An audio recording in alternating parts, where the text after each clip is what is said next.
This happened about 3 years ago. I was attending a university in a nice, small town in California. I lived just a couple blocks away from campus. It was about a 10-minute walk, so I never bothered trying to find parking and would usually just walk. I had a math class that ran from 6 to 9 at night on Tuesdays and Thursdays. I generally have no issues walking home, even in the dark. I'm 6'3" and 200 pounds. I have a big red beard and I believe people are usually more afraid of me than I am of them. About a week before this particular night, the school sent out an email to all the students. There had been several instances of girls being stalked and, in a couple of cases, attacked or taken by a group of 3 or 4 men in a black car. They warned us to walk in groups and not to stay out late. The attacks were all after dark. I remember reading the email and feeling horrible for the girls who had been attacked, but I also didn't pay it too much mind because I didn't quite fit into the attackers' criteria. While people had been able to count the number of assailants and describe the car, nobody ever got the license plate number. It was a very cold Thursday night. I had worn my large hooded jacket to keep warm on the walk. We had a test that day, which meant we got to leave class early. Our teacher would usually spend around 20 minutes going over stuff, then give us the test. After we finished and turned it in, we were allowed to leave. So instead of all 30 or so people leaving the class at once, we were all spread out in our departures. I was probably the 10th or so person to finish the test, and I started on my walk back home. I threw on my big jacket and put the hood up. I love this jacket because it's incredibly warm and makes me look way stronger. One of the people who finished the test before me was this fairly small girl. We had sat next to each other several times, but I'm pretty socially awkward and had never actually spoken to her. She was walking about 30 yards ahead of me. It was around 8 p.m. and dark out. She was staring at her phone as she walked along. We had been walking for a couple of minutes when I started noticing something that made me feel a bit off. There weren't any street lights along this stretch of road, so it was pretty dark. I could have sworn I saw something moving in the street, but I wasn't too sure. I began to pay closer attention and after a few seconds, I realized that there was a car moving slowly behind this girl. It was a black car and they didn't have their lights on. It was almost impossible to see them. I immediately recalled the email I received that previous week about the attacks. Small girl, alone at night, black car, holy shit. I sped up to start catching up with her. The car pulled closer as well. I called out to the girl. She stopped and turned around to look at me. But as she turned, the car doors opened. I grabbed my phone and turned on my flashlight app.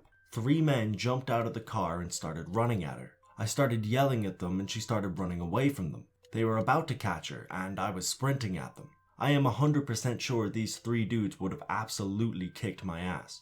I'm sure one of them would. I had no idea what was going to happen if I caught up to them in time. I started shouting everything I could at them. I deepened my voice to sound more intimidating. I puffed up my big jacket to look as big as I could. I remembered that nobody had been able to get the plate numbers, so I shined my light in the car, and I started shouting out the license plate info at them. This evidently freaked out the attackers. 2 of them ran back into the car, but one of them turned to me and looked like he was going to come right at me. However, one of the guys in the car told him not to. They flipped their lights on and sped off. I reached out to the girl to make sure she was okay. I shined my light on her to make sure that she hadn't been cut or anything by the men. She was crying and shaking. At this point, a couple other people had finished their tests and had seen the last of the encounter. Another guy from class and I walked the girl to her dorm. She even made us walk her to her door on the 3rd floor, even though access to the building required a card. We called the police and told them about the encounter. I had memorized the plate number on the car as I had shouted it at the guys a couple of times. A month or so later, they found the car. Inside were some knives, duct tape, mace, and rope. They caught 2 of the guys outright and were trying to get them to out the others involved. Every Tuesday and Thursday, even after the police caught the guys, I would walk the girl to her dorm after class and then I would head home. It was honestly one of the scariest moments of my life. I thought for a while that I was going to either watch this girl get kidnapped or be brutally murdered trying to stop it.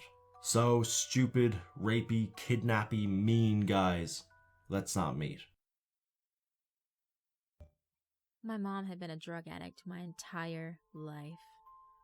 When I was younger, she constantly had people coming and going, and it seemed that a majority of the time, these people were shady fuckers. What did I expect? I thought I'd share one experience that still bothers me quite a bit. I was about 12 years old at the time. I was just sitting on the couch watching Drake and Josh, I think it was, when there came a knock at the door. My mom wasn't home at the time, so I decided to turn the TV off and remain quiet. "Eloise, you home?" It was a man. "I just wanted to drop something off." "Eloise." I stayed quiet. "Eloise, open the damn door. I'm not going to hurt you." At this point, I was scared. Even as a 12-year-old, when someone says they're not going to hurt you, there's generally something they did in the past that would prompt them to reassure someone of that, right? He started rattling the door handle. "I swear to God, I will break this door down. You've been ignoring my calls, my texts. You cannot run from me." He began pounding and kicking at the door. I ran to the bathroom because it was the only door with a lock and hid in the bathtub with the curtain drawn. I decided to take my bath gun. I had not yet outgrown playing with toys during bath time, okay? And put a little water in it and a little shampoo in it. At that point, I heard what sounded like splitting wood and then footsteps in my living room. I heard him go from room to room, all the while yelling, "Eloise, you can't ignore me now, you bitch!" Finally, he came to the bathroom door and tried the handle. "Oh, so you're in here, huh?" More pounding. He kicked the door in and stood still for a few long moments before ripping open the curtain and peering down at me. He had slicked back black hair with piercing green eyes, a sad attempt at facial hair, black hooded sweatshirt, black jeans, black shoes. He held a brown bag in one of his tattoo-covered hands. "Oh, even better. I've seen you around before. You're Eloise's daughter. So sweet." He kept repeating that. So sweet. It made my skin crawl. He walked over to the window and locked it before squatting next to me. "You're gonna come with me. How about that? I'll buy you some ice cream." I glared at him, trying my best not to look terrified. "Not much of a talker. Your mother could learn something from you." He reached his hand out and rested it on my shoulder. In one quick motion, I pulled my squirt gun from under my leg and began spraying it in his face. He didn't register it at first, but quickly began wiping his eyes. "What the fuck is this? What the fuck? What the fuck?" I hurled my body at him, causing him to fall back and hit his head on the toilet. I grabbed the brown paper bag and ran from the bathroom, out into the hallway and down the stairs. I caught my mom on the entrance steps and pulled her in the other direction. "What's going on? You're making me drop my things." I remembered a head of lettuce rolling away. "Be free, my lettuce friend." She quickly caught on that something was terribly wrong and ran with me to my aunt's house. After catching my breath, I described the man and what he did. She quickly recognized him as a man named Tony, whom she owed a lot of money to. I realized I was still holding the brown paper bag that the man had and gave it to my mom. She found a gun inside. He had showed up to kill my mother.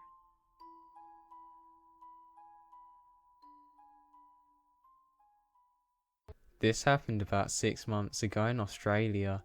I was walking home from a mate's house at around 2 or 3 a.m. It's about a 20-minute walk from a couple of medium-sized streets. The streets are always really quiet, but I'd done this walk a heap of times before without any issues. I was pretty tired and still a little bit tipsy, so I was kind of just walling and wobbling along. And I started to go up a hill. All of a sudden, I had this strange urge to look behind me, no reason. As I glanced, I noticed that a tall skinny guy in a black hoodie was walking along the road in the same direction as me, maybe 80 or 100 meters away. I should mention that I'm only a short female, but I wear men's/masculine, if you will, clothes and hats. So I don't really worry about getting hassled by men near as much as other girls do. But I was still aware of the fact that we were the only two people around and there were plenty of dark places along the streets. So, a bit further along the walk, I glance back again and see that he's even closer than he was before. Maybe 40 meters away this time. I told myself to stop being paranoid and that he's only just catching up with me because I was walking so slow. I still sped up a little bit though. I started to feel my heartbeats quicker now. After 5 or so minutes of power walking, I stopped at some traffic lights to cross the road. When I stopped, I heard these footsteps behind me and realised how much this guy had caught up with me. He was definitely aiming to keep up with me. I immediately crossed the road, barely checking the traffic and looking back at him, and I realised that he was definitely gaining on me, but he was staring at me. He still had his black hoodie on, and we were in the dark section of the street, so I couldn't see his face that well or anything. When he started to cross the road towards me, I was telling myself not to start running because I felt that he could easily have outran me and got to my house before I did. My house is on a tiny street coming off of a larger road that we're on. I could hear his footsteps power walking, keeping pace right behind me. As I'm about 5 meters away from my street, I sped up a little more without actually breaking into a run. I started to cross my street, trying to act as though I was going to keep going past it or just keep going down the same road, until I was about halfway across when I prayed that the high fence on either side of the darkness of the street would give me some cover. I sidestepped as far as I could into my street. I turned sharply and absolutely sprinted as fast as I fucking could down the middle of the street. I sprinted past my house to the footpath at the end of my street that joins to another road. The first half of the path is stairs because it's really steep up the hill to the road. So after bounding up the stairs 3 steps at a time, I turned around and saw the hoodie guy was chasing down the street after me. I have never felt such a huge shot of adrenaline in my life as I did when I saw him running at me. I thought I'd already ran as fast as I possibly could and up the stairs, but my adrenaline went straight to my legs and I started flying up the last half of the steps like I was running or moving up an escalator. When I got to the top, I could either turn left or right. I turned right and kept sprinting along the road, passing 2 houses that had high fences and hedges until I got to a house that only had a small garden bed in front of it. I jumped over the garden and crammed myself into a bush. I was so scared. I had my hands over my mouth to stop myself panting so loudly.